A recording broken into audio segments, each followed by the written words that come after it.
Hello everyone, my name is Radhika Sharma and मैं आप सभी प्यारे बच्चों का स्वागत करती हूँ हमारे इस अमेजिंग से प्लेटफॉर्म मेट जेई एक्स पे। तो जैसे कि हमने एनसीईआरटी सीरीज का सिलसिला स्टार्ट किया है और आज जो चैप्टर हम पढ़ने वाले हैं काफ़ी इम्पोर्टेंट केमिकल बॉन्डिंग। एंड इस चैप्टर से 2 या 3 सवाल भी पूछे जाते हैं, तो यस, ये काफ़ी इम्पोर्टेंट एक चैप्टर है। बेसिक फंडामेंटल हर चैप्टर में इसकी नॉलेज काम आने वाली है। तो शुरू करते हैं इस चैप्टर को फ्रॉम एनसीईआरटी। तो आप लोगों के लिए एक छोटी सी लाइंस, 2 लाइंस लिखी गई हैं फॉर योर मोटिवेशन। कह रहा है कि जिंदगी में कठिनाइयां आए तो उदास ना होना, क्योंकि कठिन रोल अच्छे एक्टर को ही दिए जाते हैं।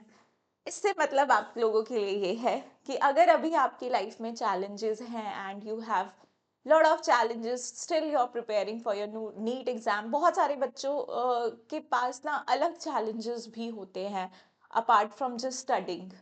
बहुत सारी और तकलीफें होती है। तो आप ध्यान रखो बेटा इस चीज़ का कि आप लोगों की लाइफ में अगर इतने चैलेंजेस है तो भगवान ने आपके लिए बहुत कुछ अच्छा सोच के रखा होगा, आई एम श्योर। क्योंकि इतनी परेशानियां वो सिर्फ उन्हीं लोगों को देते हैं जिनमें उन कठिनाइयों को पार करने की एक पावर होती है, एक मोटिवेशन होती है। सो आई फील के ऐसे बच्चे जो भी बहुत चैलेंजेस के साथ चीज़ें कर रहे हैं, आप लोग ज़रूर अपने अपने गोल में सक्सेसफुल होंगे। तो इसी प्यारी सी बात के साथ हम शुरू कर देते हैं अपना केमिकल बॉन्डिंग। तो देखो, काफ़ी मतलब बड़ा चैप्टर है वैसे तो केमिकल बॉन्डिंग। बहुत सारी पॉइंट्स जो हैं मैं आपको बता दूंगी, जो चीज़ें इंपॉर्टेंट हैं हम डिस्कस कर लेंगे सारी एनसीईआरटी से। अब जैसे ये लाइंस आपको कुछ ऑलरेडी पता रहती हैं, जैसे matter is made up of one और डिफरेंट टाइप ऑफ एलिमेंट्स, तो ये सब थोड़ा सा हम लोग स्किप करेंगे। मेन बात पे आ जाते हैं हम लोग कि बॉन्ड क्या होता है। सबसे पहला क्वेश्चन ही यार केमिकल बॉन्डिंग पढ़ते हुए हमारे मन में आता है कि ये बॉन्ड क्या होता है। क्या ये बॉन्ड वही होता है कि हम दो एटम के बीच में जो लाइन ड्रॉ कर देते हैं, वो जो एक लाइन ड्रॉ करते हैं उसे बॉन्ड कहा जाता है? तो वो तो बेटा एक 2D में रिप्रेजेंट करने का तरीका है। लेकिन एक्चुअल में बॉन्ड का मतलब होता है एक force of attraction. The attractive forces which holds various constants. Atoms के बीच में भी वो फोर्स लग सकता है, आयंस के बीच में भी लग सकता है, etcetera. Together in different chemical species is called chemical bond. अलग अलग तरह की केमिकल स्पीशीज के बीच में लगने वाली फोर्स ऑफ अट्रैक्शन को ही हम क्या कहते हैं? बॉन्ड कहते हैं। ठीक है, दो अलग अलग एटम्स पड़े थे पहले, उनको कोई लेना देना नहीं था। उनके बीच में अगर अट्रैक्शन बढ़ गई तो वो पास पास रहना पसंद करेंगे। तो उस अट्रैक्टिव फोर्स को ही हम क्या कह रहे हैं यहाँ पर? बॉन्ड कह रहे हैं। चलिए, अब हम आ जाते हैं अपना नेक्स्ट। इस चैप्टर में बोला गया है कि क्या क्या चीज़ें हम पढ़ने वाले हैं, वो सारी चीज़ें। अब सबसे पहले आती है Kossel Lewis approach of chemical bonding. अब जब बॉन्ड का तुम्हें पता चला कि बॉन्ड होता क्या है, तो कुछ लोगों ने सोचा कि यार ये बॉन्ड बन क्यों रहे हैं। कुछ एटम्स तो नेचर में इस तरह से एग्जिस्ट कर रहे हैं कि वो अकेले अकेले रहना खुशी की बात है, उन लोग के लिए अकेले रहना चाह रहे हैं। लेकिन कुछ एटम्स का सर्वाइवल अकेले ही नहीं है, वो हमें कैसे दिख रहे हैं? बॉन्डेड स्टेट में। तो ऐसा क्यों हो रहा है? तो कुछ लोगों ने इसके पीछे थ्योरीज दी। तो पहली थ्योरी हमारे पास आई कॉसल एंड लुईस की अप्रोच। देखिए, 1916 में Kossel and Lewis succeeded independently in giving a satisfactory explanation. They were the first to provide some logical explanation. जो उन्होंने बोला that explanation of valence which was based on the inertness of noble gas. तो noble gas की inertness के basis पे उन्होंने अपनी explanation दी। तो लुईस ने बोला बेसिकली क्या है तुम्हें पता है कि नोबल गैस कॉन्फ़िगरेशन अचीव करने के लिए ही जो है वो बॉन्ड बन रहे हैं अकॉर्डिंग टू दिस अप्रोच। अब देखिए किस तरह से एक्सप्लेन करते हैं। Lewis pictured atom in terms of positively charge kernel, the nucleus plus inner electrons and the outer shell that could accommodate a maximum of 8 electrons. He further assumed that these 8 electrons occupy the corners of a cube which surrounds the kernel. Thus the single outer shell electron of sodium would occupy corner of the cube. अब देखो, उसने बोला कि आपके पास ये cube है, ठीक है। अब सेंटर में तो तुम्हारा न्यूक्लियस है। अब नोबल गैसेस के केस में क्या है कि ये जो क्यूब के 8 कॉर्नर्स हैं, अगर मान लो मैं बात करती हूँ नियॉन की, तो ये आठों के आठों कॉर्नर्स तुम्हारे कैसे हैं, ऑक्यूपाइड होंगे 8 इलेक्ट्रॉन से। उसने बोला कि किसी भी एटम का न्यूक्लियस प्लस उसके इनर इलेक्ट्रॉन्स को हम क्या बोल के चल रहे हैं, कर्नल बोल के चल रहे हैं, कर्नल बोल रहे हैं। कह रहा है नोबल गैसेस में, और इसने एक क्यूब इमेजिन कर लिया। इसने बोला कि आपके पास नोबल गैसेस के केस में तो क्यूब के आठों कॉर्नर्स पे इलेक्ट्रॉन्स होता है, लेकिन जैसे सोडियम की बात करें तो उसमें ऐसा नहीं होगा, क्योंकि आउटर मोस्ट शेल में उसके पास एक इलेक्ट्रॉन है। तो इसने बोला कहीं ना कहीं वो भी ये कोशिश करेगा कि उसके भी आउटर मोस्ट जो इलेक्ट्रॉन्स है वो 8 हो जाए, क्यूब के कॉर्नर्स पे 8 इलेक्ट्रॉन आ जाए, क्योंकि सोडियम में कॉर्नर पे एक ही इलेक्ट्रॉन होगा। वो लूज कर देगा तो कितने इलेक्ट्रॉन्स हो जाएंगे उसके पास, 8 हो जाएंगे, है ना। एक इलेक्ट्रॉन अगर सोडियम लूज कर दे तो उसके पास कितने इलेक्ट्रॉन आ जाएंगे, 8 इलेक्ट्रॉन आ जाएंगे। तो ये अप्रोच लगाई इन्होंने, that was based on the inertness of noble gas, कि जिस तरह से नोबल गैसेस अपनी जिंदगी में खुश हैं, किसी के साथ बॉन्ड नहीं बनाना चाहती हैं, वैसे ही एटम भी उनकी तरह कॉन्फ़िगरेशन अचीव करना चाहता है bye the loss and the gain of electron. ठीक है जी, तो ये बात उसने बोली। फिर उसने आगे से यहाँ से एक डेफिनेशन से एक पॉस्टुलेट दे दिया, Louis postulated that atoms achieve the stable octet when they linked by chemical bond।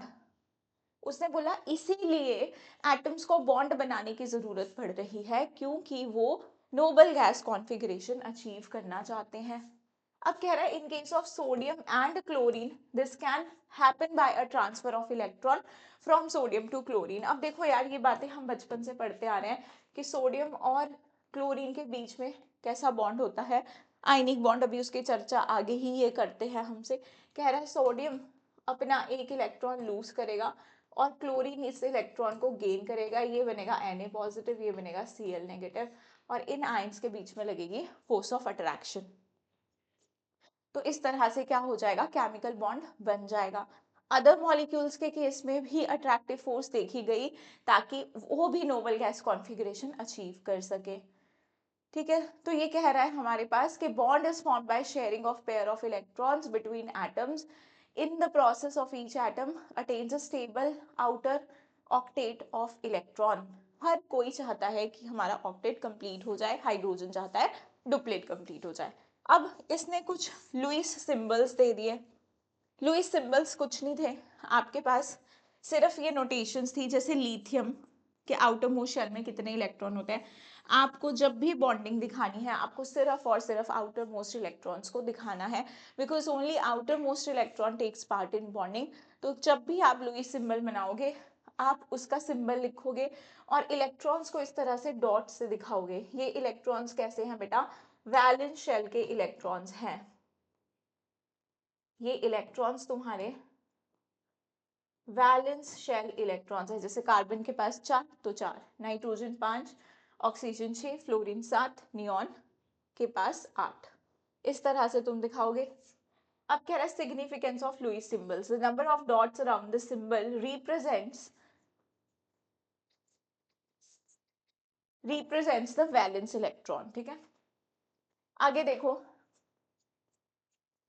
the negative and positive ions formed attain stable configuration, the noble gases exception of helium।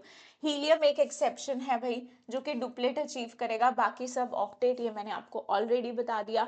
अब दिखा रहा है for example formation of NaCl, formation of NaCl just मैंने आपको बताया, sodium ने electron lose किया, chlorine ने गेन किया, एंड ये हमारे पास Na पॉजिटिव Cl नेगेटिव ने मिलकर एक आयनिक कंपाउंड बना दिया NaCl। सिमिलरली इन्होंने कैल्शियम फ्लोराइड की फॉर्मेशन सिखाई है। ये बहुत मतलब 10th वाली बेसिक चीजें हैं स्टार्टिंग में। फिर कह रहा है bond formed as a result of electrostatic attraction between the positive and negative ions was termed as the electrovalent bond. Electrovalent bond कुछ नहीं है, आयनिक बॉन्ड का ही नाम है। The electrovalence is thus equal to number of unit charge on the ion। कि आपके पास जो इलेक्ट्रोवैलेंसी होगी वो किसके बराबर होगी, number of unit charge on the ion, जितना वो लूज करेगा या फिर गेन करेगा in order to achieve octet. Thus, calcium is assigned a positive electrovalence of 2, while chlorine a negative electrovalence of 1. Causal postulations provide the basis of the modern concept regarding ion formation by electron transfer and formation of ionic crystalline compound. उसने ionic bond के basis पे चीजें explain करी, फिर उसके बाद उन्होंने एक ऑक्टेट रूल बना दिया. ठीक है, एक ऑक्टेट रूल दे दिया.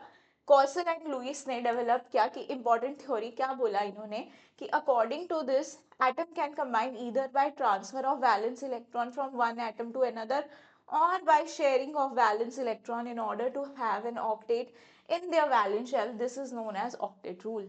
Octet rule क्या है, या तो एटम तुम्हारा इलेक्ट्रॉन ट्रांसफर करेगा या फिर शेयर करेगा in order to achieve octet.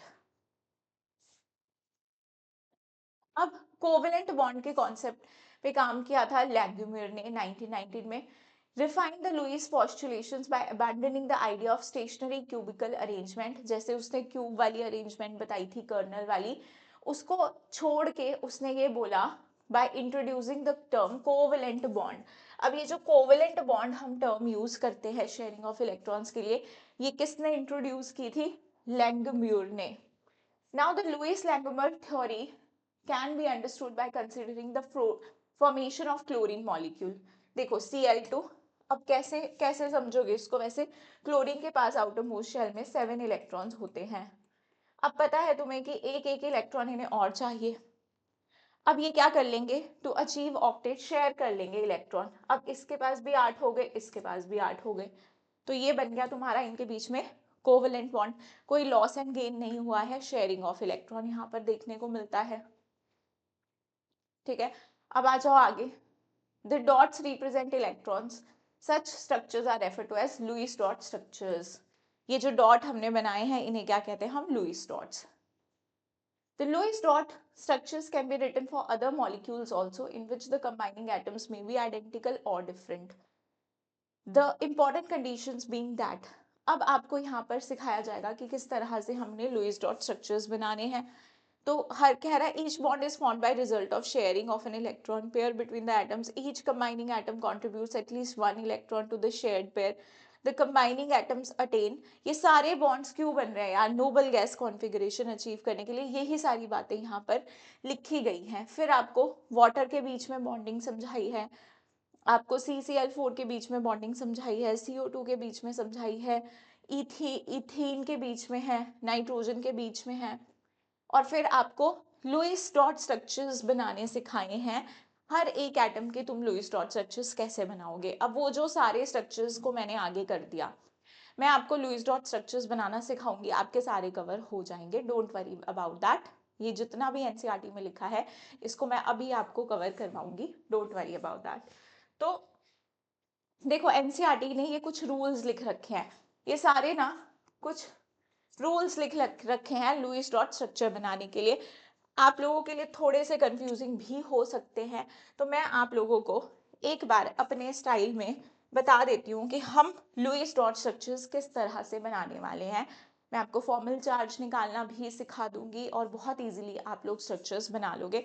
तो जस्ट एनसीईआरटी को भी रीड कर लेना एक बार, लेकिन एनसीईआरटी बार बार एक एक बना के देखता है, that is sometimes confusing for student. तो आप सीख लो इस तरह से जैसे मैं आपको सिखा रही हूँ. तो हम कैसे बनाएंगे, देखो Lewis structures.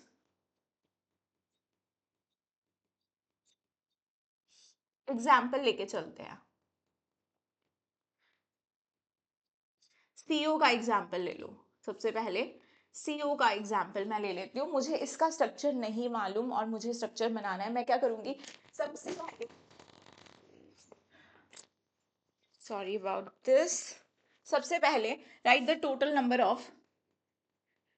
Number of valence electrons.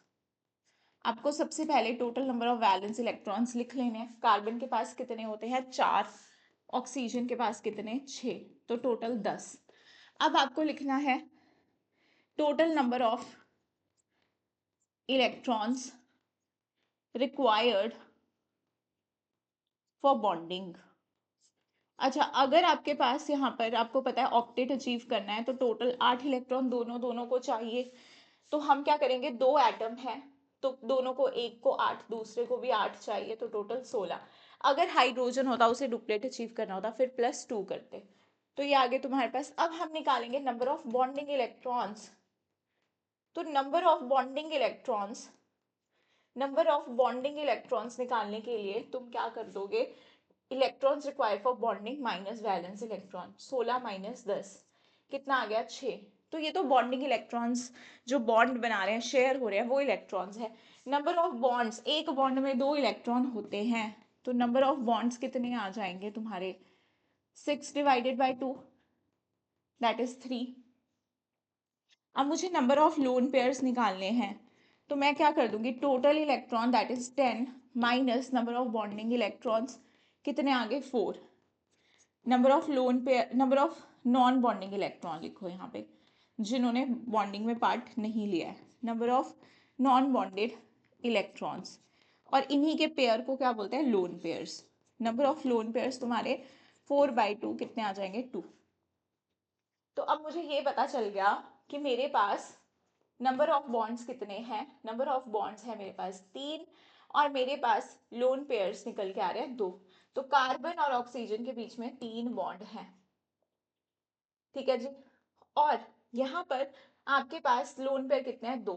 अब कैसे लगाओगे, किसके ऊपर है, क्या एक ही आइटम के ऊपर है या अलग अलग के ऊपर है, तो गिनो, सबने ऑक्टेट कंप्लीट किया होगा ना, तभी स्ट्रक्चर बना। 1 2 3 4 5 6, ऑक्सीजन के पास भी 6 है, कार्बन के पास भी 6, तो 2 2 जाएंगे, अब 8 हो गए, इसके पास भी 8, इसके पास भी 8, राइट। अब ये कैलकुलेशन भी नहीं करना चाहते हो, फिर कैसे बनाओगे, तो थोड़ा सा तुम्हें नॉलेज कोवेलेंट कोऑर्डिनेट बॉन्ड के बारे में भी होनी चाहिए, वो मैं तुम्हें बता दूं।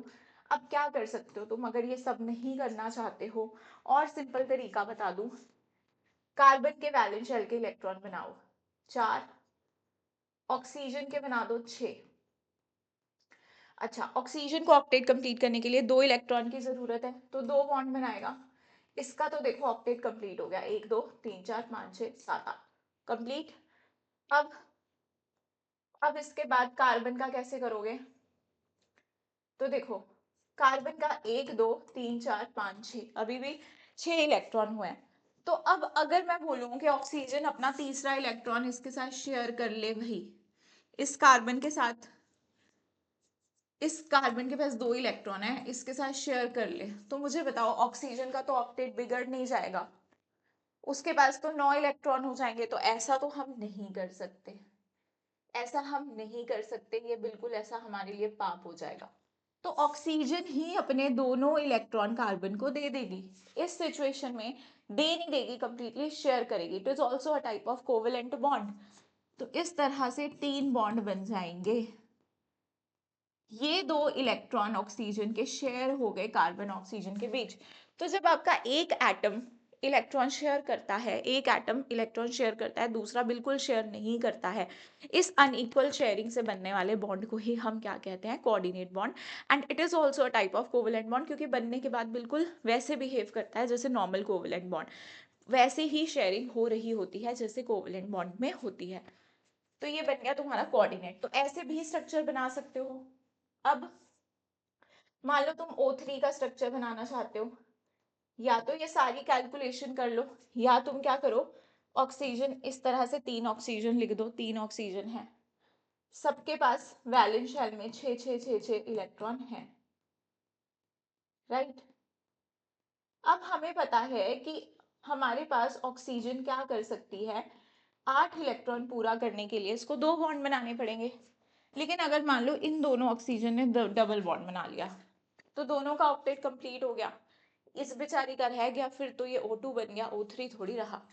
तो ये क्या करेगा, ये अपने इलेक्ट्रॉन्स को अनइक्वल शेयरिंग से इस ऑक्सीजन को दे देगा। इसका भी ऑक्टेट नहीं बिगड़ा, इसका भी नहीं बिगड़ा, इसका भी ऑक्टेट कंप्लीट हो गया, इसका भी भला हो गया, इसने दोनों इलेक्ट्रॉन अपने दे दिए कोऑर्डिनेट बॉन्ड के थ्रू। तो आपको थोड़ी सी कोऑर्डिनेट बॉन्ड की नॉलेज होनी चाहिए। अब बच्चे डरते हैं कुछ इस तरह के स्ट्रक्चर बनाने से, कि मैंने आपको बोल दिया कि NO2 नेगेटिव का स्ट्रक्चर बना दो। आप क्या करोगे मैम, इसमें तो समझ में नहीं आएगा सेंटर में किसे रखें, तो हमेशा सेंटर में उस एटम को रखो जिसकी इलेक्ट्रोनेगेटिविटी कम होगी, वो तुम्हारा सेंट्रल एटम होगा। तो nitrogen here will be your central atom, right. Oxygen, दो ऑक्सीजन है और मैम इस पे तो नेगेटिव चार्ज भी है, क्या करेंगे? तो नेगेटिव चार्ज बेटा बेटा कौन अच्छे से रख पाएगा? जो ज्यादा इलेक्ट्रोनेगेटिव होगा। नाइट्रोजन ऑक्सीजन में ज्यादा इलेक्ट्रोनेगेटिव कौन है? ऑक्सीजन है, तो ऑक्सीजन रखो, एक ऑक्सीजन पे रखो। अगर दो नेगेटिव चार्ज होते तो दो अलग अलग ऑक्सीजन पे रखते, ऐसा नहीं एक पे ही दो रख दिए, अलग अलग पे रखोगे, दो नेगेटिव चार्ज एक पे अनस्टेबल हो जाएंगे। तो अब इस ऑक्सीजन के पास वैलेंस शेल में कितने? 6 इलेक्ट्रॉन। इसके पास क्योंकि एक नेगेटिव चार्ज भी है तो इसका मतलब एक इलेक्ट्रॉन एक्स्ट्रा है, तो इसके पास है 7 इलेक्ट्रॉन। और नाइट्रोजन के पास तुम्हें पता है कितने होते हैं? 5 इलेक्ट्रॉन। अब तुम देखो कि सबको अपना ऑक्टेट कंप्लीट करना है, नाइट्रोजन को भी ऑक्सीजन को। अब ये वाली ऑक्सीजन तो अगर दो बॉन्ड बनाएगी तभी ऑक्टेट कंप्लीट होगा, और ये इसके पास 7 इलेक्ट्रॉन है तो ये एक बॉन्ड भी बना लेगी तो ऑक्टेट कंप्लीट हो जाएगा। नाइट्रोजन 3 बॉन्ड बनाएगा तो उसका ऑक्टेट कंप्लीट हो जाएगा। देख लो, 1 2 3 4 5 6 7 8। नाइट्रोजन 3 बॉन्ड बनाता है ऑक्टेट कंप्लीट करने के लिए, तो ये NO2 नेगेटिव का स्ट्रक्चर बन गया। तो इस तरह से हम क्या करेंगे, अब कार्बोनेट का बनाना चाहते हो जल्दी से, कार्बन बीच में क्योंकि लेस इलेक्ट्रोनेगेटिव है, ऑक्सीजन, दो ऑक्सीजन को दे दो नेगेटिव, नेगेटिव वाली ऑक्सीजन एक बॉन्ड बनाती है क्योंकि 7 इलेक्ट्रॉन है।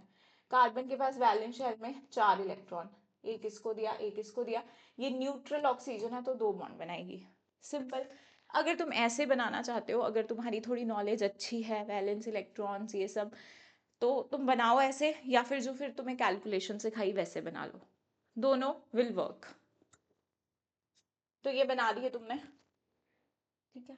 ये सारी चीजें मैंने तुम्हें सिखा दी।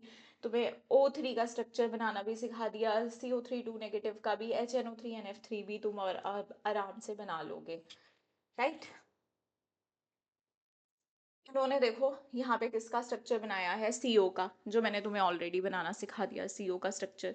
मैंने तुम्हें NO2 नेगेटिव का स्ट्रक्चर भी बनाना सिखा दिया, वो भी इन्होंने बनाया है। अब फॉर्मल चार्ज निकालना सिखा देती हूँ। फॉर्मल चार्ज भी मैं तुम्हें बहुत आसानी से 2 मिनट में समझा दूंगी, ये सब करने की जरूरत नहीं है। अब तुम O3 पे फॉर्मल चार्ज निकालना चाहते हो, सबसे पहले तो तुम्हें स्ट्रक्चर जो तुमने बनाया था वो बना लो। तो एक फॉर्मूला लिखा है इन्होंने कि total number of valence electron minus total number of non bonding electrons minus half the total number of bonding shared electrons. ठीक है, या तो इस फॉर्मूले से भी कर सकते हैं, कुछ नहीं कह रहा है। Formal charge is equal to valence electron minus, या तो तुम ऐसा कर दो नंबर ऑफ बॉन्ड्स माइनस कर दो, या फिर half the number of shared pair of electrons कर दो, वो भी एक ही बात है, नंबर ऑफ बॉन्ड्स ही हो गया, minus number of lone pairs. अब इसका मान लो तुम फॉर्मल चार्ज निकालना चाहते हो, इसे बोला 1, इसे बोला 2, इसे बोला 3। अब इस फॉर्मूले से निकाल के बता देती हूँ। वैलेंस शेल में इलेक्ट्रॉन 6, कितने ये बॉन्ड बना रही है? 1। लोन पेयर इसके पास कितने हैं? 1 2 3 4 5 6, ठीक है, 7 8। निकाल लोगे इस तरह से लोन पेयर्स, तो हमारे पास कितने लोन पेयर हो गए? मतलब इलेक्ट्रॉन्स काउंट कर लो, 1 2 3 4 5 6। तो मैं क्या कर दूंगी? -6, -6, तो मेरे पास कितना आ गया? -1 आ गया इस पे फॉर्मल चार्ज। ऐसे फॉर्मूले से निकालो। अब मैं तुम्हें इजी अप्रोच बता देती हूँ। देखो होता क्या है फॉर्मल चार्ज, जब ऑक्सीजन अकेला था बेटा उसके ऊपर कोई चार्ज नहीं था, जब उसने बॉन्ड बना लिया, बॉन्डेड स्टेट में आ गया तो उसके ऊपर चार्ज आ गया, राइट, उसके ऊपर चार्ज आ गया। कितना चार्ज आएगा वही निकालना है, वही फॉर्मल चार्ज है। तो आप ये क्या करो, इस बॉन्ड को यहां से तोड़ो। न्यूट्रल ऑक्सीजन के पास तुम्हें पता है वैलेंस शेल में 6 इलेक्ट्रॉन होते हैं, तो इसके पास देखो ये बॉन्ड तोड़ने के बाद होने कितने चाहिए थे? 1 2 3 4 5 6, लेकिन एक एक्स्ट्रा है 7। तो इसका मतलब क्या? इसका मतलब ये कि इसके पास एक इलेक्ट्रॉन एक्स्ट्रा है, होने 6 चाहिए थे, है 7, तो फॉर्मल चार्ज -1। इस ऑक्सीजन पे देखो, यहाँ से भी बॉन्ड ब्रेक करो, यहाँ से भी, कितने होते हैं? 6। इसके पास कितने हैं? देखो ये ऑक्टेट तो कंप्लीट कर रही होगी ना, 1 2 3 4 5 6 7 8, ये लोन पेयर भी होगा। लोन पेयर लगा लिया करो, क्योंकि हमने इसीलिए स्ट्रक्चर बनाया कि ऑक्टेट कंप्लीट हो रहा होगा। तो अब देखो 1 2 3 4 5, 6 माइनस 5 प्लस 1, इस पे प्लस 1। यहाँ देखो 1 2 3 4 5 6, अब मैम आपने कैसे लगा दिए? 1 2 3 4 5 6 7 8, तभी ऑक्टेट पूरा हुआ। इसे काटो, 1 2 3 4 5 6, 6 के 6 ही हैं, तो 6 माइनस 6 0, तो इसका फॉर्मल चार्ज 0। ऐसे निकाल दिया करो, सिंपल। ठीक है, अब आ जाओ नेक्स्ट पे। ये सारे इन्होंने फॉर्मल चार्ज कैलकुलेट करके बताए, जो मैंने तुम्हें अभी बता दिए। अब कह रहा है कुछ लिमिटेशंस हैं ऑक्टेट रूल की। यस, तभी हमारे पास नई थ्योरीज आएंगी जब इसकी लिमिटेशंस होंगी। तो octet rule through octet rule, though useful, is not universal. It is quite useful for understanding the structures of most of the organic compounds, and it applies mainly to second period. ये line is very very important. Octet rule second period वालों के लिए लगता है तुम्हारा, mostly second period वालों के लिए लगता है। एक आध एक्सेप्शन इसमें होती है, जैसे बोरोन के एलिमेंट्स देखने को मिलेंगे, वो उनमें ऑक्टेट कंप्लीट नहीं हो रहा होगा। बट सेकेंड पीरियड के आगे जब थर्ड पीरियड में मूव करते हो तो वो अपना ऑक्टेट एक्सपैंड कर सकते हैं, लेकिन ये बेचारे नहीं कर सकते हैं, क्योंकि इनके पास वेकेंट डी ऑर्बिटल नहीं होता है, तो इनको अपना ऑक्टेट ही सेटिस्फाई करना होता है। Now the incomplete octet of central atom, कह रहा है कि ऐसे भी कंपाउंड्स देखे गए हैं कि जिनका ऑक्टेट इनकम्प्लीट होता है। जैसे एग्जाम्पल में कह रहा है LiCl, BeH2, BCl3, देख लो। BCl3 में बोरोन का क्या ऑक्टेट कंप्लीट है? नहीं। 1 2 3 4 5 6, 6 इलेक्ट्रॉन है इसके पास, तो इसका तो ऑक्टेट ही कंप्लीट नहीं है। LiCl में कोई ऑक्टेट कंप्लीट नहीं है। तो कह रहा है बेरिलियम H2 में कोई ऑक्टेट कंप्लीट नहीं है। कह रहा है ऐसे भी मॉलिक्यूल देखे गए हैं, इसके पास 4 इलेक्ट्रॉन है बेरिलियम के पास। तो ये रूल तो यूनिवर्सल नहीं हुआ। ऑड इलेक्ट्रॉन स्पीशीज, ऑड वाली, तो इसका मतलब 8 इलेक्ट्रॉन होंगे ही नहीं उनमें। जैसे NO, जैसे इन्होंने NO बनाया है, कह रहा है नाइट्रोजन के पास देखो 1 2 3 4 5 6 7 है, इसके पास तो 7 इलेक्ट्रॉन है, ये भी एग्जिस्ट कर रही है। ठीक है, कह रहा है फिर एक्सपेंडेड ऑक्टेट, कह रहा है जैसे आप PF5 का केस देखो, आप PF5 का केस देखो, फॉस्फोरस के पास कितने इलेक्ट्रॉन हो गए? 1 2 3 4 5 6 7 8 9 10, 10 इलेक्ट्रॉन, इसका तो ऑक्टेट एक्सपैंड हो गया, ये भी एग्जिस्ट कर रहा है। वैसे SF6H2SO4, इन सब में तुम्हारा ऑक्टेट एक्सपैंड है, तो ये रूल कहाँ से तुम्हारा यूनिवर्सल हो गया? ठीक है, ये सारी बातें। फिर कह रहा है other drawbacks of octet theory, कह रहा है it is clear that octet rule is based upon the chemical inertness of noble gas. However, some noble gases, xenon, krypton, वो खुद कंपाउंड बना रही है। जो स्टेबल थी उनके भी कंपाउंड्स देखे गए, xenon F2, KrF2, xenon F2 etc. ये भी देखे गए। This theory does not account for the shape of molecule. shape of molecule की ये बात नहीं करती है। It does not explain the relative stability of molecules, being totally silent about the energy of molecule. कुछ energy of molecules की बातें नहीं हो रही हैं। ठीक है, तो ये हमारी कुछ limitations थी अपनी ऑक्टेट थ्योरी की। अब इसके बाद हम पढ़ेंगे आयनिक बॉन्ड, इलेक्ट्रोवेलेंट बॉन्ड, या फिर तुम्हारा आयनिक बॉन्ड। कह रहा है from Kossel and Lewis treatment of the formation of an ionic bond it follows that formation of ionic bond would primarily depend on. तो देखो क्या होता क्या है आयनिक बॉन्ड यार, जो loss and transfer of electron से बनता है। ठीक है, तो कह रहा है the ease of formation of positive and negative ions from respective neutral atoms to ions from the respective neutral atoms, मतलब जितनी इजीली, मान लो सोडियम से तुम्हारा सोडियम प्लस आयन बनेगा by the loss of electron, उतना ही इजीली आयनिक बॉन्ड बनेगा। या फिर जितनी इजिली तुम्हारा क्लोरीन से क्लोरीन नेगेटिव बन पाएगा, उतना ही अच्छा आयनिक बॉन्ड फॉर्मेशन होगा। अब हम सबको पता है कि ये कैसे होगा। आपको यहाँ पे कुछ ना कुछ आयनाइजेशन एनर्जी देनी पड़ेगी। जितनी कम आयनाइजेशन एनर्जी रिक्वायर्ड होगी इलेक्ट्रॉन को निकालने में, उतना वो फेवर करेगी इस कैटाइन के फॉर्मेशन को। यहाँ पे हमें क्या करना पड़ेगा, इलेक्ट्रॉन गेन एंथैल्पी काम आएगी हमारे। यहाँ पे इलेक्ट्रॉन ऐड होना है। ये प्रोसेस कैसी होती है तुम्हारी, एक्सोथर्मिक। पहला इलेक्ट्रॉन का एडिशन कैसा होता है, एक्सोथर्मिक। तो यहाँ पर जितनी ज्यादा नेगेटिव वैल्यू होगी इलेक्ट्रॉन गेन एंथैल्पी की, उतना ही इजीली तुम्हारा ये वाला एनायन बनेगा। ठीक है जी। तो देखो लिखता है कि formation of positive ion involves ionization, that is removal of electron from neutral atom, and that of negative addition of neutral atom. तो कह रहा है electron gain enthalpy is the enthalpy change when a gas phase atom in ground state gains electron. हमें पता है electron gain enthalpy क्या होती है, isolated gaseous atom में electron को डालना। the electron gain process में भी एक्सोथर्मिक और एंडोथर्मिक, ये एक्सो भी हो सकती है एंडो भी। एंडो किस किस केस में होती थी याद करो, नाइट्रोजन ग्रुप 18 ग्रुप 2 के केस में, बाकियों के केस में तुम्हारी exothermic. The ionization on the other hand is always endothermic, ionization हमेशा एंडोथर्मिक होगी। Electron affinity is negative of the energy change accompanying electron gain. Obviously, ionic bonds will be formed more easily between elements with comparatively low ionization enthalpy and elements with comparatively high negative value of electron gain enthalpy.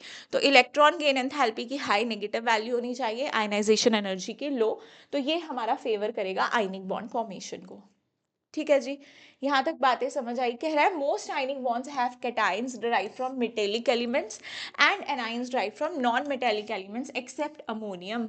आप ammonium chloride भी देखते हो, आप NaCl भी देखते हो। आपको पता है कैटाइन मेटल से आ रहा होता है, और तुम्हारा ये जो एनाइन है ये नॉन मेटल से आ रहा होता है।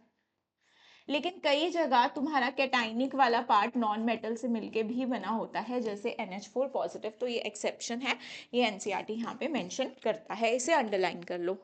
कह रहा है ionic compounds in the crystalline state consist of orderly 3D arrangement of cations and anions together by coulombic interaction energies. क्या होता है ना कि आयनिक कंपाउंड्स का जो स्ट्रक्चर होता है वो कैसे होता है, तुम्हारे क्रिस्टलाइन सॉलिड होते हैं। ठीक है, क्रिस्टलाइन सॉलिड्स होते हैं, जैसे NaCl का रॉक सॉल्ट क्रिस्टल स्ट्रक्चर होता है, इसका भी रॉक सॉल्ट जिसे हम कहते हैं। यहाँ पे ये बना के भी दिया हुआ है, ऐसा स्ट्रक्चर होता है। एक सोडियम को बहुत सारे क्लोरीन सराउंड कर रहे होता है, एक क्लोरीन को बहुत सारे सोडियम सराउंड कर रहे होता है। इस तरह से क्रिस्टल लैटिस स्ट्रक्चर होता है। तो बेसिकली जो हम NaCl फॉर्मूला लिखते हैं वो एम्पेरिकल फॉर्मूला होता है आयनिक कंपाउंड्स का। अब यही सारी बातें यहाँ पे एक्सप्लेन की गई है। अब एक चीज एक्सप्लेन करता है लैटिस एंथैल्पी।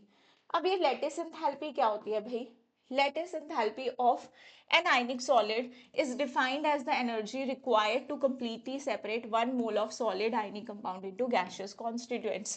कह रहा है कि तुम्हारी जो लैटिस एंथैल्पी होती है, 1 मोल आयनिक कंपाउंड को उसके आयंस में तोड़ने के लिए जितनी एनर्जी रिक्वायर्ड होगी, required to separate 1 mole of solid ionic compound into gaseous constituent ions, उसे हम बोलेंगे लैटिस एंथैल्पी। या उल्टा भी बोलते हैं कि 1 मोल Na पॉजिटिव उसके कॉन्स्टिट्यूएंट, एग्जाम्पल दे रही हूँ, कोई भी आयनिक कंपाउंड हो सकता है, 1 मोल कैटायन 1 मोल एनायन से जब तुम्हारा 1 मोल आयनिक कंपाउंड बनता है, उस टाइम पे जो एनर्जी रिलीज होती है उसे भी हम क्या बोलते हैं, लैटिस एनर्जी बोलते हैं। तो ये डेफिनेशन यहाँ पे लिखी है, यहाँ पे वैल्यू दे रखी है तुम्हें कि NaCl के केस में लैटिस एनर्जी कितनी होती है, तो इतना हमें इस वैल्यू को ध्यान रखने की जरूरत नहीं है। अब बॉन्ड लेंथ, बॉन्ड ऑर्डर, ये सब हमें कुछ बॉन्ड पैरामीटर्स बताए गए हैं, उनको स्टडी कर लेते हैं। बॉन्ड लेंथ क्या होता है, कह रहा है bond length is defined as equilibrium distance between nucleus of 2 bonded atoms in a molecule. ठीक है, बॉन्ड लेंथ क्या होती है, जैसे 2 बॉन्डेड एटम्स हैं, उनके न्यूक्लियस के बीच का डिस्टेंस जो होता है उसे हम क्या कहते हैं, इंटरन्यूक्लियर डिस्टेंस को बॉन्ड लेंथ कहते हैं। Covalent radius is measured approximately as the radius of atom core which is in contact with the core of the adjacent atom। हम ये सारे रेडियस कहाँ निकालते थे यार, पीरियोडिक प्रॉपर्टीज में। ऐसे ओवरलैपिंग से कोवेलेंट बॉन्ड बनता है। तो कह रहा है ये इसका इंटरन्यूक्लियर डिस्टेंस का अगर हाफ कर दे तो तुम्हें कोवेलेंट रेडियस मिल जाएगा। ये देखो, ये दो एटम्स हैं जो कांटेक्ट बीच में मतलब आपस में क्या है, बॉन्डेड है, उनके बीच का ये इंटरन्यूक्लियर डिस्टेंस का हाफ कर दो तो तुम्हें क्या मिल जाता है, रेडियस मिल जाता है। सिमिलरली वॉन्डरवॉल रेडियस भी इन्होंने डिफाइन किया है। तो ये कैसा होता है भाई, जैसे नोबेल गैसेस हो गए या किन्हीं दो मॉलिक्यूल्स के बीच भी हम निकाल सकते हैं वैंडरवॉल रेडियस। तो जैसे ये दो मॉलिक्यूल्स हैं, देखो इनके बीच का रेडियस निकाल दिया, ये तो तुम्हारा हो गया कोवेलेंट रेडियस। अगर ये आपस में मॉलिक्यूल्स के बीच का हमें रेडियस निकालना है तो ये इंटरन्यूक्लियर डिस्टेंस का अगर हम हाफ कर देंगे तो हमें क्या मिल जाएगा, वॉन्डरवॉल रेडियस। क्योंकि ये दूर दूर होते हैं, बिल्कुल ऐसे जॉइंट नहीं होते हैं, वीक फोर्स ऑफ अट्रैक्शन होती है वॉन्डरवॉल फोर्स, तो ये ज़्यादा निकलता है। जितना रेडियस एक्चुअल में नहीं होता है उससे ज़्यादा वैल्यू यहाँ पर निकलती है। अब कह रहा है बॉन्ड एंगल क्या है, तो ये जो इतनी सारी कहानी लिखी है ये कह रहा है कि जैसे वाटर है, ये इस पे लोन पेयर्स है, ये बॉन्ड पेयर है। तो कह रहा है कि जो तुम्हारे बॉन्ड्स हैं उनके बीच के एंगल को बॉन्ड एंगल बोला जा रहा है। It is defined as angle between orbitals containing bonding electrons. तो जिन ऑर्बिटल्स के बीच में तुम्हारे बॉन्डिंग इलेक्ट्रॉन्स हैं उन उन उन ऑर्बिटल्स के एंगल को हम क्या बोलेंगे, बॉन्ड एंगल। जहां पे बॉन्डिंग, नॉन बॉन्डिंग वाले नहीं, जहां पे बॉन्डिंग होंगे, ठीक है। सो ये तुम्हारा जैसे वाटर के केस में कह रहा है 104.5 है, ये तुम्हें लर्न हो जाएगा आगे। अब बॉन्ड एंथैल्पी कह रहा है it is defined as the amount of energy required to break 1 mole of bonds of a particular type between two atoms in a gaseous state. कोई बॉन्डेड स्टेट में अगर तुम्हारे पास मॉलिक्यूल होता है इन अ गैसियस स्टेट, तो उसको तोड़ने में जितनी एनर्जी खर्च होती है वो होती है उसकी बॉन्ड एंथैल्पी। कुछ कुछ के केस में जहाँ स्ट्रॉन्ग अट्रैक्शन होगी वहां तोड़ने के लिए ज्यादा एनर्जी लगेगी तो उनकी बॉन्ड एंथैल्पी ज्यादा होगी। जैसे कह रहा है इसको हम किलो जूल मोल इनवर्स में मेजर करते हैं बॉन्ड एंथैल्पी को। तो कह रहा है bond enthalpy containing multiple bonds, जिन मॉलिक्यूल में मल्टीपल बॉन्ड्स होता है जैसे O2 एंड N2, तो इनकी एंथैल्पी देखो, O2 की 498 किलो जूल है, N2 की 946 किलो जूल है। तो जितने ज्यादा बॉन्ड्स होंगे उतनी ज्यादा बॉन्ड एंथैल्पी होगी। It is important to know that larger the bond dissociation enthalpy, stronger will be the bond in the molecule। जितनी उसको तोड़ने में एनर्जी देनी पड़ेगी इसका मतलब वो स्ट्रॉन्ग है। तो जिसकी बॉन्ड एंथैल्पी ज्यादा, वो बॉन्ड भी तुम्हारा स्ट्रॉन्ग। तो इन दोनों में से अगर मैं तुम्हें बोलूं तो N2 के बीच का बॉन्ड जो है वो ज्यादा स्ट्रॉन्ग है। ठीक है, HCl के केस में भी तुम्हें दे रखी है बॉन्ड एंथैल्पी। अब कह रहा है in case of polyatomic molecules the measurement of bond strength is more complicated. For example in case of H2O molecule the enthalpy needed to break the two OH bond is not the same। कह रहा है कि हमें लगा था, आगे दिया होगा टेबल के, वाटर का, एक सेकेंड, हाँ ठीक है, कोई बात नहीं, मैं तुम्हें वैसे समझा देती हूँ। ये वाटर है, कह रहा है हमें लगा था कि इन दोनों बॉन्ड्स की जो बॉन्ड एंथैल्पी होगी वो सेम होगी। हमें लगा था इन दोनों जो बॉन्ड्स की बॉन्ड एंथैल्पी होगी वो सेम होगी। कैसे? अब कह रहा है कि ऐसा नहीं है, आपने ये बॉन्ड तोड़ा, इस इसको तोड़ने के लिए हमने कुछ एनर्जी दी, मान लो 490 किलो जूल एनर्जी दी। इस बॉन्ड को तोड़ने में अब कम एनर्जी लगेगी, लेट्स से इसको 300 किलो जूल। ये मैं अपनी मर्जी का डेटा लिख रही हूँ, कोई यहाँ पे मैं एग्जैक्ट डेटा नहीं लिख रही हूँ, ठीक है। तो ऐसा नहीं है कि दोनों बॉन्ड को तोड़ने में सेम एनर्जी, पहले आप एक बॉन्ड तोड़ोगे, है ना, आप पहले एक बॉन्ड तोड़ोगे, H पॉजिटिव OH बन जाएगा, या फिर ऐसे ही दिखा दो कि एक H अलग कर लिया, अब ये OH बन गया। अब तुम्हें इस OH वाले का बॉन्ड ब्रेक करना होगा ताकि तुम्हें O और H अलग से मिल जाए। तो कह रहा है इस बार तुम्हें क्या है कि एनर्जी जो है वो सेम एनर्जी नहीं लगेगी, वो डिफरेंट लगेगी। तो हम एवरेज लेते हैं, इन पॉलीएटॉमिक के केस में हम एवरेज ले लेंगे, इन दोनों एनर्जीज का एवरेज ले लेंगे, वही हमारी क्या होगी, बॉन्ड एंथैल्पी होगी। ठीक है जी, यहाँ तक बात समझ में आई?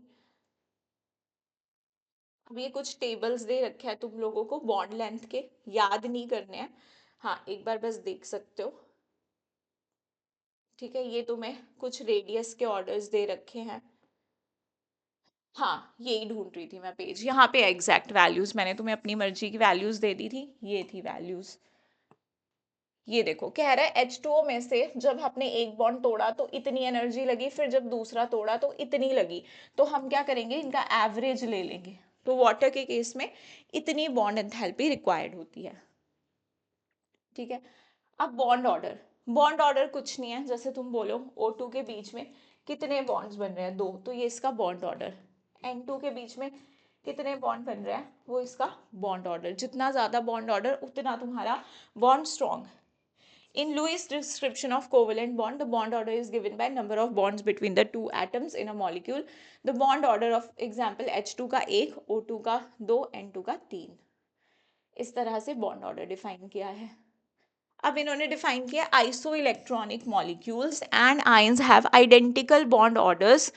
For example F2 and O2 2 negative have bond order 1, N2 CO NO positive have bond order 3। कह रहा है हमने देखा कि जो आइसो इलेक्ट्रॉनिक स्पीशीज हैं जैसे कि F2 O2 2 नेगेटिव, F2 में कितने इलेक्ट्रॉन्स हो जाएंगे भाई, एक फ्लोरीन में 9 होते हैं, दो में कितने 18। एक ऑक्सीजन में कितने होते हैं तुम्हारे इलेक्ट्रॉन, 8, दो में 16, लेकिन यहाँ पे दो नेगेटिव एक्स्ट्रा है तो 18 इलेक्ट्रॉन इसके पास है, दोनों आइसो इलेक्ट्रॉनिक स्पीशीज। F2 में कितना बॉन्ड होता है, एक। अब O2 में वैसे तो न्यूट्रल स्टेट में डबल होता है, लेकिन ये क्या है, एक पे भी नेगेटिव दूसरे पे नेगेटिव, इसके पास भी कितने हो गए, 7 7 इलेक्ट्रॉन, तो ऑक्टेट कंप्लीट करने के लिए एक बॉन्ड बनाएगा। तो कह रहा है आइसो इलेक्ट्रॉनिक स्पीशीज का देखा गया बॉन्ड ऑर्डर सेम होता है।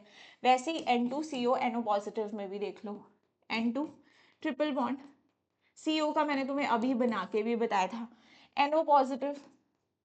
अच्छा कैसे बनाओगे स्ट्रक्चर NO पॉजिटिव का, नाइट्रोजन ऑक्सीजन में ज्यादा इलेक्ट्रोनेगेटिव ऑक्सीजन है, पॉजिटिव बेयर नहीं करेगा, तो किस पे जाएगा, नाइट्रोजन पे जाएगा पॉजिटिव। 5 होते हैं इसके आउटर मोस्ट में इलेक्ट्रॉन, लेकिन एक चला गया तो कितने बचे, 4, 4 बच गए। ऑक्सीजन के पास कितने हैं, 6। तो ऑक्सीजन का तो ऑक्टेट कंप्लीट हो गया दो बॉन्ड बना के, लेकिन नाइट्रोजन का देखो, नाइट्रोजन के पास 1 2 3 4 5 6। तो मतलब जो तीसरा बॉन्ड बनेगा, जो तीसरा बॉन्ड बनेगा बेटा, वो कैसा बनेगा तुम्हारा, कोऑर्डिनेट बॉन्ड, इस तरह से। तो तुम्हारा NO का स्ट्रक्चर ये होगा, ऐसे बना लिया करो फटाफट से स्ट्रक्चर। रेजोनेंस स्ट्रक्चर्स की बात की है, it is often observed that single Lewis structure is inadequate for the representation of molecule in conformity with its experimentally determined parameters. For example, the ozone O3 molecule can be equally represented by the structures 1 and 2। कह रहा है कि आपका एक जो Lewis structure होता है, कई बार एक स्ट्रक्चर से उसकी सारी प्रॉपर्टीज डिफाइन नहीं होती है। ठीक है, तो क्या होता है कि हमें डिफरेंट डिफरेंट स्ट्रक्चर्स की हेल्प से देखना पड़ता है उसकी प्रॉपर्टीज को। अब तुम देखो यहाँ पे तुमने ऐसा स्ट्रक्चर बनाया, डबल बॉन्ड इन दोनों के बीच में बनाया, तुम इसके बीच में भी तो बना सकते थे, है ना, बना सकते थे। ऐसा क्यों होता है, क्योंकि जब भी ऑल्टरनेट पोजीशन पे सिंगल डबल बॉन्ड होते हैं तो delocalisation of electron is possible. इसमें एटम्स मूव नहीं करते हैं, बट इनमें इलेक्ट्रॉन्स मूव कर सकते हैं। डीलोकलाइजेशन का मतलब एक जगह लोकलाइज नहीं रहना, मूव करना। ये ज्यादा हम लोग डिटेल में ऑर्गेनिक में पढ़ते हैं कि ऐसा क्यों होता है, कैसे डीलोकलाइजेशन पॉसिबल है। यहाँ पे ध्यान रख लो कि जब भी तुम्हें डबल सिंगल डबल ऐसे ऑल्टरनेट पोजीशन पे बॉन्ड्स मिलेंगे तो तुम्हारा रेजोनेंस होगा, या फिर lone pair, lone pair single bond multiple bond तो रेजोनेंस होगा। ऐसे बहुत सारी और भी कंडीशंस होती हैं। तो यहाँ पे तुम्हारे पास एक स्ट्रक्चर ये पॉसिबल है ये, बट ये दोनों ही प्रॉपर्टीज डिफाइन नहीं करते हैं, तो हम एक रेजोनेंस हाइब्रिड बनाते हैं, क्योंकि डबल बॉन्ड कैरेक्टर इसके पास भी है इसके पास भी है। तो बेसिकली हमने डॉट डॉट से दिखा दिया दोनों के पास ही डबल बॉन्ड कैरेक्टर आ रहा है। क्योंकि अगर हम ये स्ट्रक्चर मानते तो इसकी बॉन्ड लेंथ तुम्हारी क्या होनी चाहिए थी, सिंगल बॉन्ड जितनी 480, जैसे इन्होंने लिखा है 148 पिकोमीटर, डबल की 1 to 1 पिकोमीटर, यहाँ पे इस वाले की होनी चाहिए थी 1 to 1 पिकोमीटर और इसकी 148 पिकोमीटर, बट एक्चुअल में देखा गया इन दोनों की 128 पिकोमीटर है, तो दोनों में ही डबल बॉन्ड कैरेक्टर है। ये बात हमें समझ में आई क्योंकि दोनों की बॉन्ड लेंथ इक्वल है। अब कह रहा है in both the structures the OO single bond and OO double bond and the normal OO double bond lengths are 148 121 जो मैंने तुम्हें बताया, बट एक्सपेरिमेंटली देखा गया कि सारी 128 पिकोमीटर है ऑक्सीजन ऑक्सीजन के बीच में। ठीक है जी। अब कह रहा है obviously this cannot represented by either of the two Lewis structures shown above. The concept of resonance was introduced to deal with the type of difficulty experienced in the depiction of accurate structure. According to the concept of resonance, whenever a single Lewis structure cannot describe a molecule accurately, a number of structures with similar energy, position of nuclei, bonding and non-bonding pair of electrons are taken as a canonical structure of the hybrid which describes the molecule accurately. तो और भी canonical structures बनाने पड़ते हैं। Thus O3, the two structures shown above constitute the canonical structures or resonance structures. इनको क्या कहते हैं? Canonical या फिर resonance structures, and their hybrid, that is third structure, represents the structure of O3 more accurately. This is called a resonance hybrid. ये दो तुम्हारे canonical structures हो गए, ये तुम्हारा थर्ड वाला रेजोनेंस हाइब्रिड कहते हैं इसको, क्योंकि ये हमें अच्छे से प्रॉपर्टीज को एक्सप्लेन कर रहा है।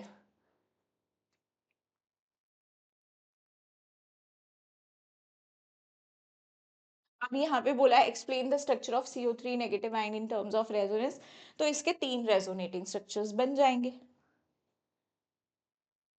Explain the structure of CO2 molecule, तो CO2 मॉलिक्यूल का स्ट्रक्चर्स देखो ऐसा बना सकते हो तुम, ये CO2 का स्ट्रक्चर है, इसमें भी रेजोनेंस पॉसिबल है क्योंकि यहाँ पे लोन पेयर्स है। अब ये लोन पेयर और यहाँ पे ऑल्टरनेट पोजीशन पे तुम्हारे पास क्या है? डबल बॉन्ड भी है। ये बॉन्ड यहाँ से डीलोकलाइज हो सकता है, ये यहाँ मूव कर सकता है, तो हम इसे ऐसे भी दिखा सकते हैं। ठीक है जी। और यहाँ पे तुम्हारा नेगेटिव आ जाएगा, नेगेटिव चार्ज। इस ऑक्सीजन ने 3 बॉन्ड बना लिए, इस पे पॉजिटिव चार्ज। ऐसा भी स्ट्रक्चर तुम्हारा रेजोनेटिंग स्ट्रक्चर पॉसिबल है, या ये इस तरफ भी मूव कर सकता था, जरूरी नहीं है ऐसे, ये ऐसे भी मूव कर सकता था कि हम ऐसा बना देते, ऐसा स्ट्रक्चर बना देते। अब ये स्ट्रक्चर अगर तुम्हें अभी समझ में नहीं आ रहा है ना बेटा, तो ये GOC में ज़्यादा डिटेल में हम पढ़ते हैं, वहाँ तुम्हें समझ में आएगा कि मैम ने ये वाले रेजोनेंस स्ट्रक्चर्स किस तरह से बना दिए, क्योंकि एक ही चैप्टर में सब कुछ समझाना इज नॉट पॉसिबल। ठीक है, तो resonance stabilizes the molecule as the energy of resonance hybrid is less than the energy of any single canonical structure. तो जहाँ resonance हो रहा होता है वहाँ पर वो structure ज़्यादा stable होते हैं, जहाँ पे resonance हो रहा होता है, क्योंकि वो stabilize करता है कैसे मॉलिक्यूल को, as the energy of resonance hybrid is less than the energy of any single canonical structure. तो resonance hybrid की जो energy होती है वो कम होती है। Resonance averages the bond characteristics as a whole, thus the energy of the O3 resonance hybrid is lower than either of the two canonical forms. Resonance hybrid की जो energy होती है वो कम होती है।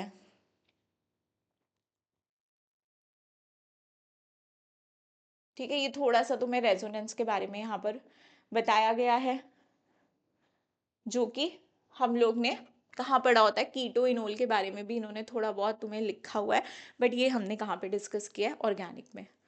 अब आ जाओ पोलैरिटी ऑफ बॉन्ड्स में। पोलैरिटी ऑफ बॉन्ड्स, ये तुम्हारा डाइपोल मोमेंट वाला टॉपिक आ गया। तो एनसीईआरटी में पहले ही ये टॉपिक दे रखा हुआ है, हम जब नॉर्मल क्लासेस में पढ़ते हैं तो हम लोग डाइपोल मोमेंट को अलग से पढ़ते हैं और बाद में पढ़ते हैं जब हम VSEPR थ्योरी वगैरह पढ़ चुके होते हैं, क्योंकि तब हमें स्ट्रक्चर्स की नॉलेज होती है, हमें स्ट्रक्चर्स वगैरह तब बनाने आते हैं। लेकिन यहाँ पर हमें स्टार्टिंग में ही दे दिया है, तो हम कोशिश करते हैं यहाँ से समझने की। The existence of 100% ionic or covalent bond represents an ideal situation. The reality, no bond or a compound is either completely covalent or ionic. Even in case of covalent bond between two hydrogen atoms, there is some ionic character. कह रहा है कि covalent bond में भी ionic character होता है। और ionic bond में भी तुम्हारा कोवेलेंट कैरेक्टर होता है।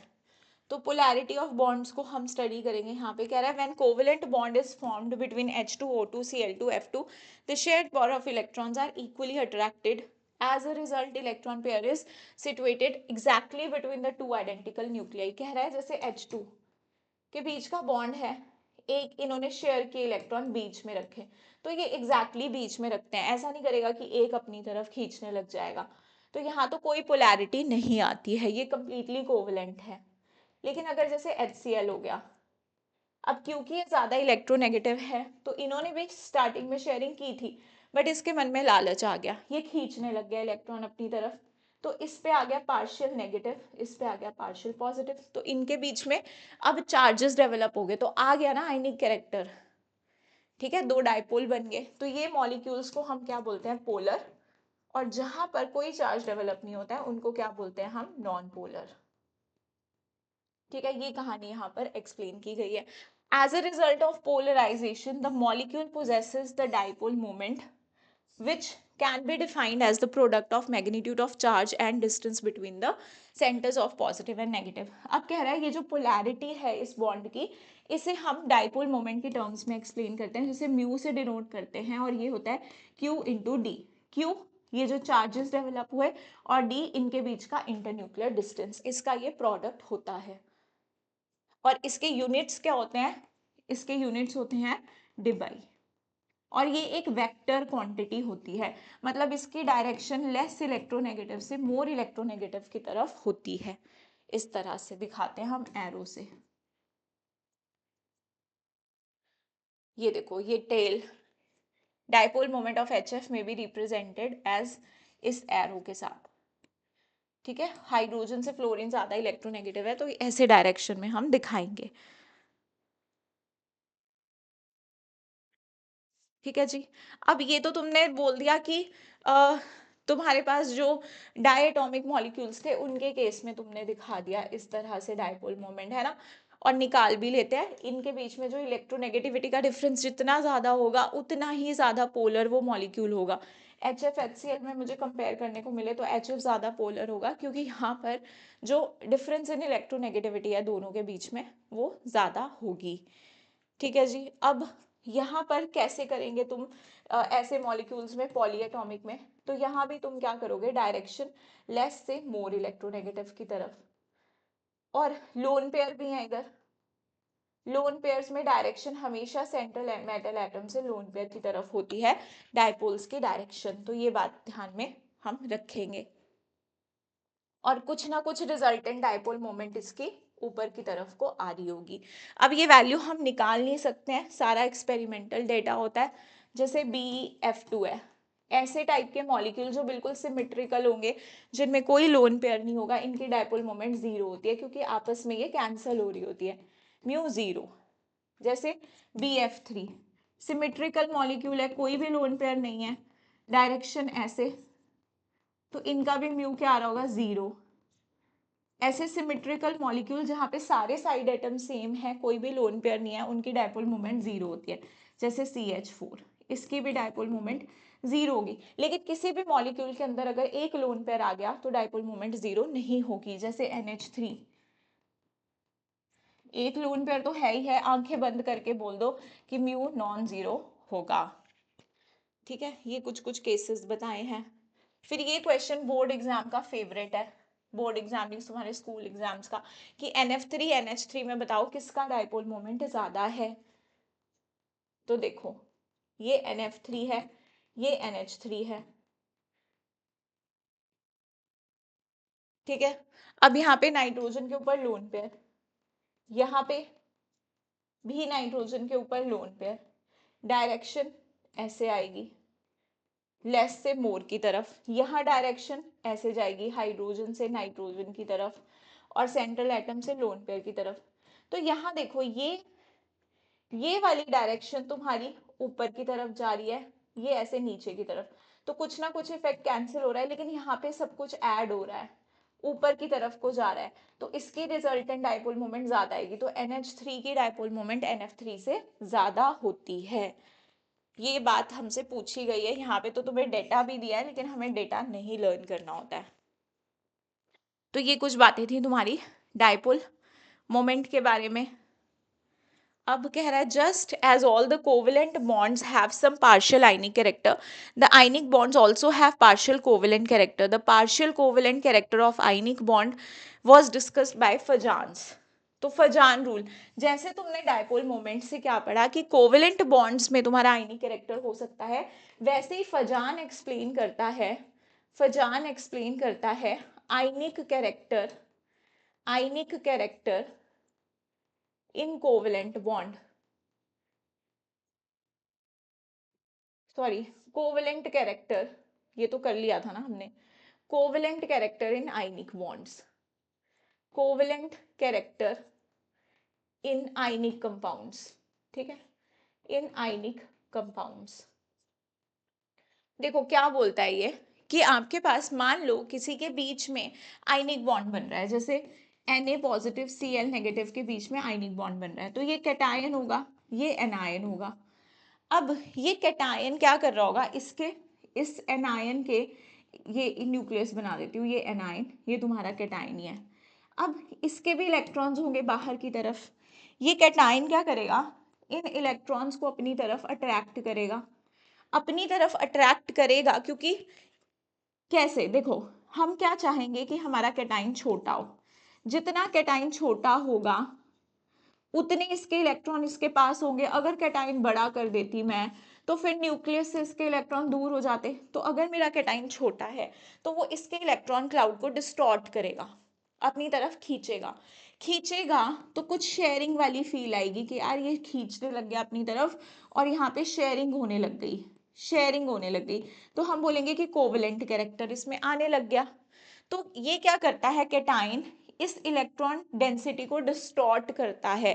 अब ये उतना ज्यादा डिस्टॉर्ट करेगा जितनी इसकी पोलराइजिंग पावर ज्यादा होगी, और जो पोलराइजिंग पावर होती है ना, जो पोलराइजिंग पावर होती है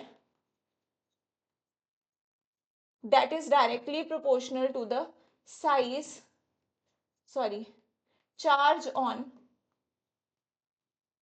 cation and inversely proportional to size of cation.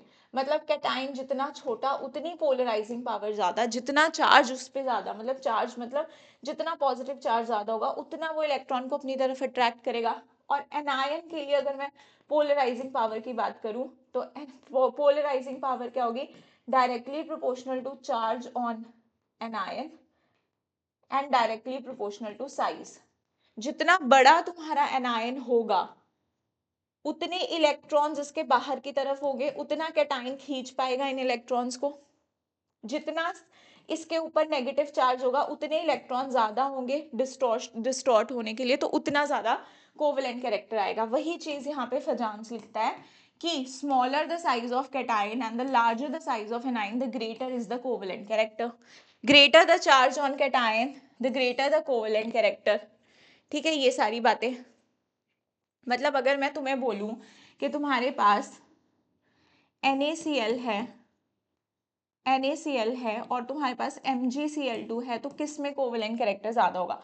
Chlorine पे तो -1 चार्ज है, यहाँ +1 चार्ज है, यहाँ +2 चार्ज, तो जितना ज्यादा कैटाइन पे चार्ज उतना ज्यादा कोवेलेंट कैरेक्टर। अब कह रहा है for cations of same size and charge the one with electronic configuration N-1 D0 NS0, है ना, ये लिखा हुआ है शायद इन्होंने, typical of transition metal is more polarising than one with noble gas configuration NS2 NP6, typical of alkali and alkaline earth metals. ठीक है, मैं इसको समझाती हूँ, ठीक है, अपनी लैंग्वेज में। तुम्हारे पास ये क्या कह रहा है कि तुम्हारे पास जो कभी तुम्हें डी ब्लॉक के कैटाइन मिल गए तो तुम ये चेक करना 18 इलेक्ट्रॉनिक कॉन्फ़िगरेशन वालों की पोलराइजिंग पावर ज्यादा होती है एज कंपेयर टू, मतलब डी ब्लॉक वालों की, डी ब्लॉक कैटाइन्स की ज्यादा होगी पी वालों से एस वालों से। ज्यादातर तुम्हें एस ब्लॉक के साथ कंपैरिजन वाले क्वेश्चंस आते हैं, पी के साथ नहीं आते हैं, क्योंकि यहाँ पे ये नोबल गैस कॉन्फ़िगरेशन अचीव कर रहे होते हैं, pseudo inert gas configuration, sorry pseudo inert gas configuration, 18 electron configuration. कैसे, देखो तुम्हारे पास क्या होता है, किसी की भी कॉन्फ़िगरेशन हम लोग डिस्कस कर लेते हैं यहाँ पे। जैसे कि मान लो हम लोग बात कर लेते हैं जिंक की। जिंक क्या है तुम्हारे पास, जिंक 30, तो क्या कॉन्फ़िगरेशन है, 4s2 3d10। ठीक है, अब कोई कुछ ना कुछ कंपाउंड बना रहा होगा, तो Zn2 प्लस की कॉन्फ़िगरेशन 3d10, 3d10 है ना। अब इसके पास 3d10 है, 3d10 कॉन्फ़िगरेशन है, तो हमारे पास देखो और भी तो इसके ऐसा तो नहीं है कि सिर्फ यही होगा। हम कॉन्फ़िगरेशन जब लिखते हैं, ये तुम्हारे पास 3d10 है, 3p भी होगा, 3p6, 3s2 भी होगा, तो अब इसके आउटर मोस्ट शेल में कितने इलेक्ट्रॉन्स आ रहे हैं, 18 इलेक्ट्रॉन कॉन्फ़िगरेशन। डी ब्लॉक वाले तुम्हारी ये 18 इलेक्ट्रॉनिक कॉन्फ़िगरेशन अचीव कर पाते हैं, इसे बोलते हैं सूडो इनर्ट गैस कॉन्फ़िगरेशन। और ये ज़्यादा पोलराइजेशन इनकी होती है as compare to normal p block के मेटल से, या फिर तुम्हारे किसी एल्कली मेटल से। तो इनमें ज़्यादा कोवेलेंट कैरेक्टर आता है, इनमें ज़्यादा कोवेलेंट कैरेक्टर आता है हमारे एस ब्लॉक या पी ब्लॉक के कंपैरिजन में। ठीक है, यही चीज़ यहाँ पे लिखता है तुम्हारे पास। ठीक है जी।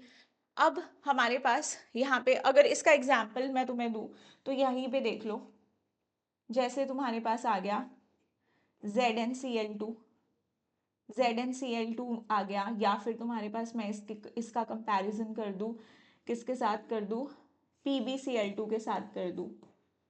ठीक है, तुमने यहाँ पे देखा कि डी ब्लॉक का कैटायन आ रहा है, तो तुमने क्या बोल दिया कि इसकी पोलराइजिंग पावर ज्यादा होगी, तो इसका कोवेलेंट कैरेक्टर ज्यादा होगा, क्योंकि यहाँ पे कौन सी कॉन्फ़िगरेशन बन रही है तुम्हारी, सूडो इनर्ट गैस कॉन्फ़िगरेशन यहाँ पर बन रही है। ठीक है, सो ये क्या कहते हैं हमारे पास कि एल्कली मेटल या एल्कलाइन अर्थ मेटल के साथ भी आएगी तो भी इन्हीं की ज्यादा होगी, और ये वाला केस हमसे पूछ लिया जाता है। Cation polarises the anion pulling the electrons charge towards itself. ये सारी बातें मैंने तुम्हें बता दी कि कैटाइन जो होता है इसके इलेक्ट्रॉन्स को, एनाइन के इलेक्ट्रॉन्स को अपनी तरफ पुल कर रहा होता है, जिसकी वजह से ऐसा लगता है कि शेयरिंग हो रही है, ऐसा लगता है कि शेयरिंग हो रही है। जितना ज्यादा ये पोलराइज करेगा, जितनी इसकी पोलराइजिंग पावर ज्यादा होगी, उतना ही ज्यादा कोवेलेंट कैरेक्टर यहाँ पर आएगा। तो ये सारी बातें हमारे पास एनसीईआरटी में लिखी थी फजान रूल के लिए। ठीक है, वैसे ज्यादातर देखो यहाँ पे एक चीज कि तुम्हारे कंपैरिजन किसके साथ किया जाता है, एल्कली एल्कलाइन अर्थ मेटल। तो हो सकता है कि तुम्हें मोस्टली एग्जाम्पल कुछ ऐसा ही देखने को मिले, जैसे कि NaCl हो गया, या फिर तुम्हारा CuCl हो गया। CuCl यहाँ पे क्या है, +1, तो तुम्हें पता है यहाँ पे कॉपर कैसा हो जाएगा, 3d10, 3d10, तो आगे 3p6 भी होगा, 3s2 भी होगा, तो तुम्हारी यहाँ पे 18 इलेक्ट्रॉन कॉन्फ़िगरेशन अचीव हो रही है, तो ऑब्वियसली इसका कोवेलेंट कैरेक्टर ज्यादा होगा। तो ये ध्यान रखना कि जहाँ पे तुम्हारे डी ब्लॉक वाले मेटल्स आ जाएंगे वहां पे थोड़ा सा ध्यान रख लेना। ठीक है, अब हाँ, अब आ जाओ valence shell electron pair repulsion theory, इसको हम आराम से करेंगे। ठीक है, इसको हम नेक्स्ट क्लास में करेंगे, फिर हमें MOT भी डिस्कस करनी है, तो ये सारी चीज़ें हम लोग क्या करेंगे, ये जो जो भी हमारा बच गया पोर्शन, इसको हम लोग नेक्स्ट पार्ट में करेंगे। ठीक है, ये सारा हम लोग नेक्स्ट पार्ट में करेंगे। ठीक है, so that's all for today's session. Thank you so much for watching.